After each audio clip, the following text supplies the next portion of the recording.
Hello আসসালামু আলাইকুম, সবাই কেমন আছেন? আশা করছি সবাই খুব ভালো আছেন। আজকে আমরা জেনারেল নলেজের নতুন ও পুরাতন নামের আরও বেশ কিছু ইনফরমেশন বা তথ্য জানব। এর আগের ক্লাসে আমরা নতুন ও পুরাতন নামের বেশ কিছু তথ্য জানার চেষ্টা করেছি। আজকেও আমরা বেশ কিছু দেশের পুরাতন নাম সম্পর্কে জানার চেষ্টা করব। সো ফার্স্টে আমরা যেটা সম্পর্কে জানবো সেটা হচ্ছে তাইওয়ান। এই তাইওয়ান হচ্ছে নতুন নাম। এর পুরাতন নাম ছিল ফরমোজা। কি ছিল? ফরমোজা। সো এটা হচ্ছে নতুন, এটা হচ্ছে পুরাতন। তাইওয়ান হচ্ছে নতুন নাম, পুরাতন নাম হচ্ছে ফরমোজা। এরপরে আমরা যেটা সম্পর্কে জানবো সেটা হচ্ছে ইরান। এটা সবাই জানি, ইরানের পুরাতন নাম হচ্ছে পারস্য। পারস্য সাম্রাজ্য নিয়ে ব্যাপক পড়াশোনা অনেকেই করে থাকে, কারণ পারস্য সাম্রাজ্যর অনেক বিষয় আমাদের জানা উচিত। সো আমি এই সাম্রাজ্য সম্পর্কে কিছুটা জেনেছিলাম, তাই বললাম। সো ইরানের পুরাতন নাম হচ্ছে পারস্য। পারস্যের কবি মহাকবি ফেরদৌসি খুবই স্বনামধন্য একজন কবি। এরপর আমরা যেটা সম্পর্কে জানবো সেটা হচ্ছে ইরাক। ইরাক হচ্ছে নতুন নাম, এর পুরাতন নাম হচ্ছে মেসোপটেমিয়া। সভ্যতার যেই আদি সূতিকাগার, সেই জায়গাটার নাম হচ্ছে মেসোপটেমিয়া। মেসোপটেমিয়া। সো ইরাকের আদি নাম হচ্ছে মেসোপটেমিয়া। ইরাকের আদি নাম কি? মেসোপটেমিয়া। তারপরে আমরা যেটা সম্পর্কে জানার চেষ্টা করব সেটা হচ্ছে মায়ানমার, আমাদের পার্শ্ববর্তী দেশ মায়ানমার। সো মায়ানমারের পুরাতন নাম ছিল বার্মা। কি ছিল? বার্মা। সো মায়ানমারের পুরাতন নাম বার্মা। এরপরে আমরা যেটা জানবো সেটা হচ্ছে হো চি মিন। হো চি মিনের পুরাতন নাম হচ্ছে সায়গন। পুরাতন নাম কি? সায়গন। নতুন নাম হচ্ছে হো চি মিন। সায়গন। হো চি মিনের পুরাতন নাম হচ্ছে সায়গন। এরপর আমরা যেটা সম্পর্কে জানবো সেটা হচ্ছে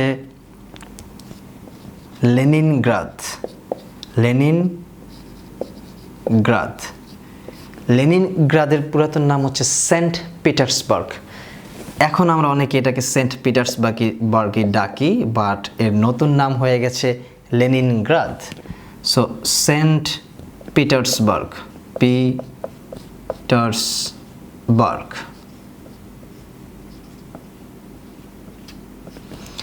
লেনিনগ্রাদের পুরাতন নাম কি? Saint Petersburg. So Taiwan, Formosa, Iran, পারস্য, Iraq, Mesopotamia, Myanmar, Burma, Ho Chi Minh, Saigon, Leningrad, Saint Petersburg. এরপরে আমরা জানবো হচ্ছে কম্বোডিয়া। কার সম্পর্কে জানবো? কম্বোডিয়া। কম্বোডিয়ার পুরাতন নাম হচ্ছে কম্পুচিয়া। পুরাতন নাম কি? কম্পুচিয়া। কার? কম্বোডিয়ার। পুরাতন নাম কম্পুচিয়া। কম্বোডিয়ার পুরাতন নাম হচ্ছে কম্পুচিয়া। এরপর আমরা যেটা সম্পর্কে জানবো সেটা হচ্ছে ইস্তাম্বুল।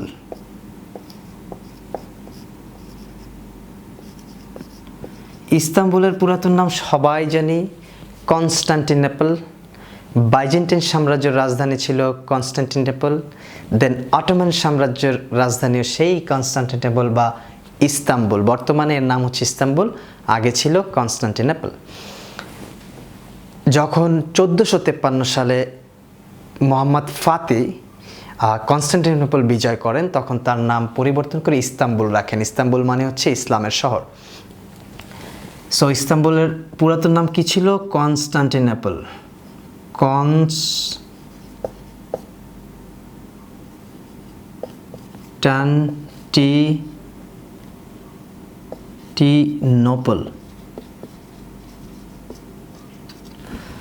কনস্টান্টিনোপল, এটা হচ্ছে ইস্তাম্বুলের পুরাতন নাম বা পূর্ব নাম।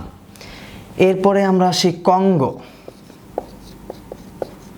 কঙ্গোর পুরাতন নাম হচ্ছে জায়ারে। কি?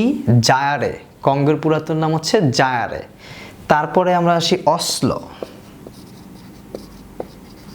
অসলোর পুরাতন নাম হচ্ছে খ্রিস্টিনা। কি?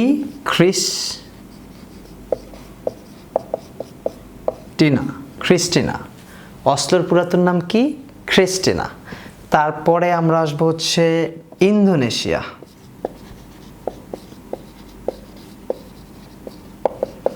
ইন্দোনেশিয়ার পুরাতন নাম হচ্ছে ডাচ ইস্ট ইন্ডিজ, কারণ ডাচরা ইন্দোনেশিয়ায়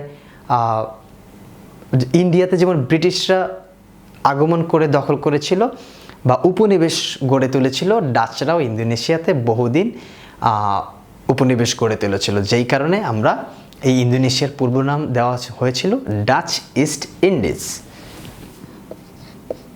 ডাচ ইস্ট ইন্ডিজ। তারপর আমরা বলবো হচ্ছে মালয়েশিয়া। মালয়েশিয়ার পূর্ব নাম ছিল মালয়। মালয়েশিয়ার পূর্ব নাম কি? মালয়। মালয়েশিয়ার পূর্ব নাম হচ্ছে Malay. Cambodia, Kampuchea, Istanbul, Constantinople, Congo, Zaire, Oslo, Christiania, Indonesia, Dutch East Indies, Malaysia, Malay. এরপরে আমরা জানবো হচ্ছে সুরিনাম। সুরিনামের পুরাতন নাম ছিল হচ্ছে ডাচ গায়ানা। সুরিনাম এর পুরাতন নাম ছিল ডাচ গায়ানা। পুরাতন নাম কি ছিল? Dutch Guiana. তারপর আমরা জানবো হচ্ছে গায়ানা। গায়ানার পুরাতন নাম ছিল ব্রিটিশ গিয়ানা।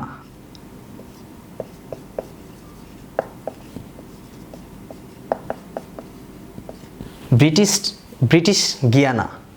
গায়ানার পুরাতন নাম কি ছিল? British Guyana.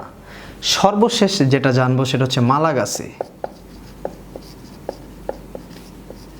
মালাগাসির পুরাতন নাম ছিল হচ্ছে মাদাগাস্কার। পুরাতন নাম কি ছিল? মাদাগাস্কার। সুরিনামের পুরাতন নাম বা পূর্ব নাম ছিল ডাচ গায়ানা। গায়ানার পুরাতন নাম বা পূর্ব নাম ছিল ব্রিটিশ গিয়ানা এবং মালাগাসির পুরাতন নাম ছিল মাদাগাস্কার। সো নতুন ও পুরাতন নাম সম্পর্কে অনেকগুলা দেশের পুরাতন নাম সম্পর্কে জানানোর চেষ্টা করেছি। আশা করছি এগুলা পড়লে এখান থেকেই কমন পড়ার সম্ভাবনা অনেক বেশি। নেক্সট দিন আমরা নতুন কোনো টপিক নিয়ে হাজির হব সাধারণ জ্ঞানের। আজকের মতো এখানে শেষ। সবাইকে ধন্যবাদ। আল্লাহ হাফেজ।